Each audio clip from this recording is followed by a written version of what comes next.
Hi guys, so today I'm going to show you about how or if isotretinoin helped with my keratosis pilaris and what I do against it.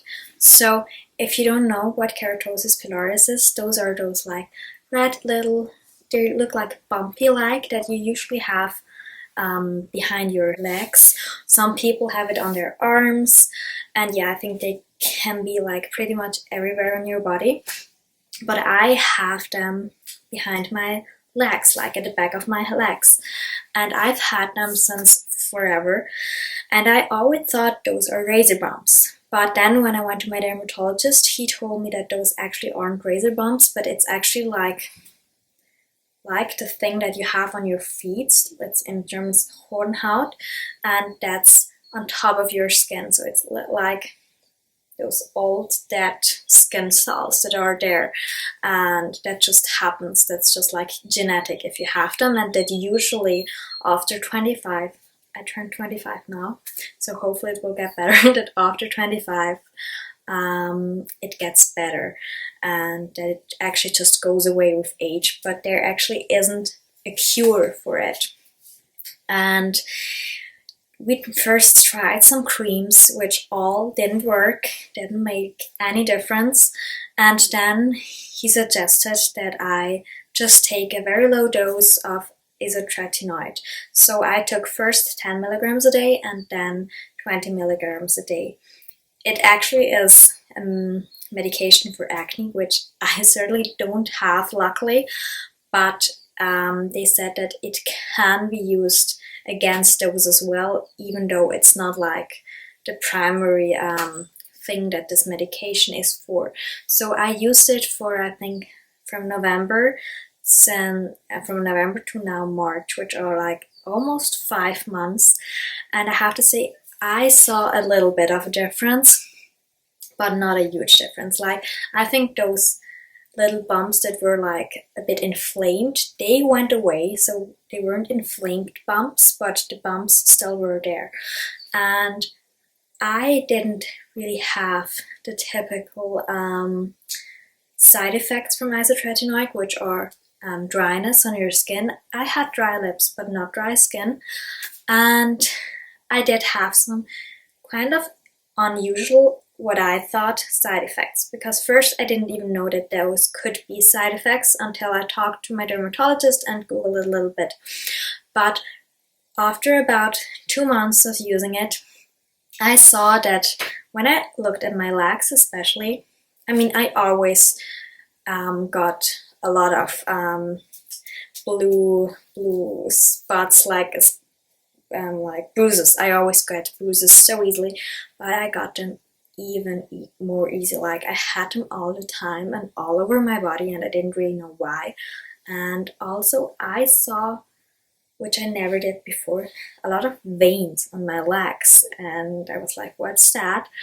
Then I have to say I only have like a little bit of stretch marks, which probably everyone has, like on my bum, but then I think they, like, overnight they got worse, or it looked like they got worse.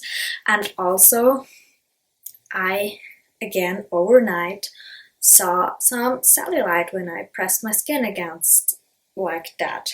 And I have to say, like, I have good genetics, and I do go to the gym 6 times a week since 7 or 8 years, and I eat very good. So all of those 3 factors together, I never really had cellulite before, and then it was there like overnight, and for me it looked like kind of, not like a little, so kind of like there was a lot.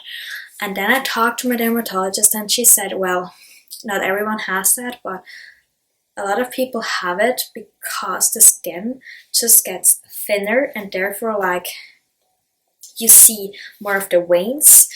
Like, it looks like you have more stretch marks, and the cellulite is because it dehydrates your skin, and then sometimes there's like not a, like, the lymphatic system doesn't really work that good, and then you get like those water retentions which look like cellulite, and also because the thick skin is thinner, it looks even worse.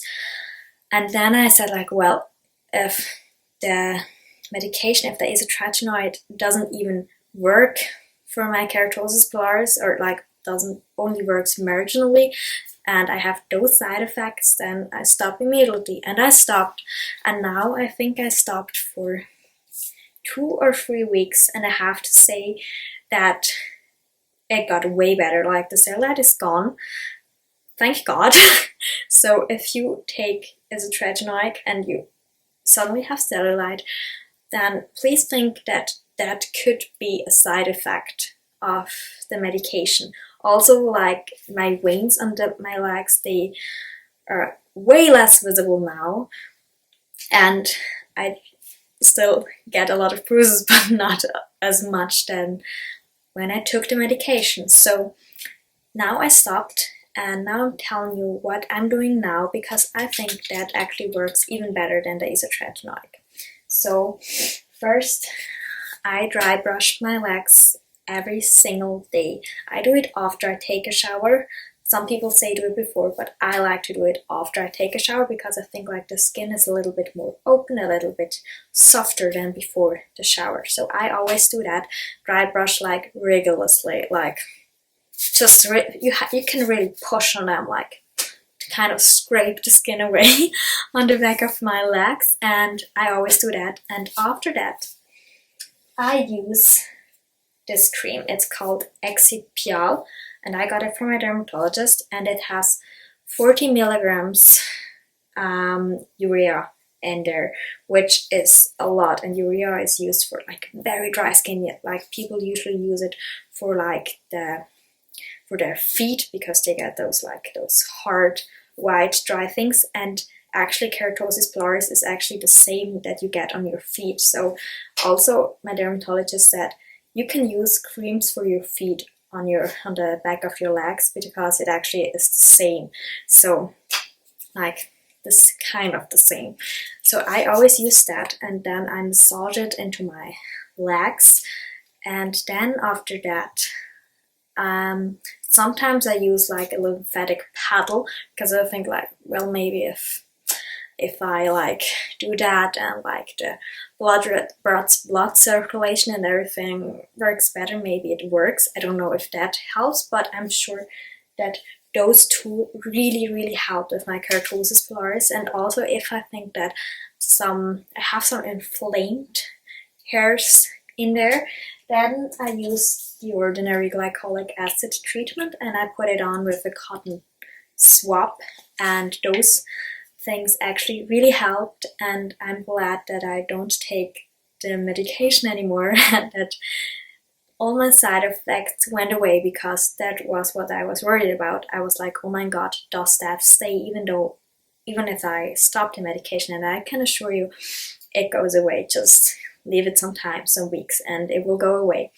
So if you have any other recommendation for Keratosis Pilars, or any other questions about the medication, something like that, just leave it in the comments down below, and I will talk to you in my next video. Bye.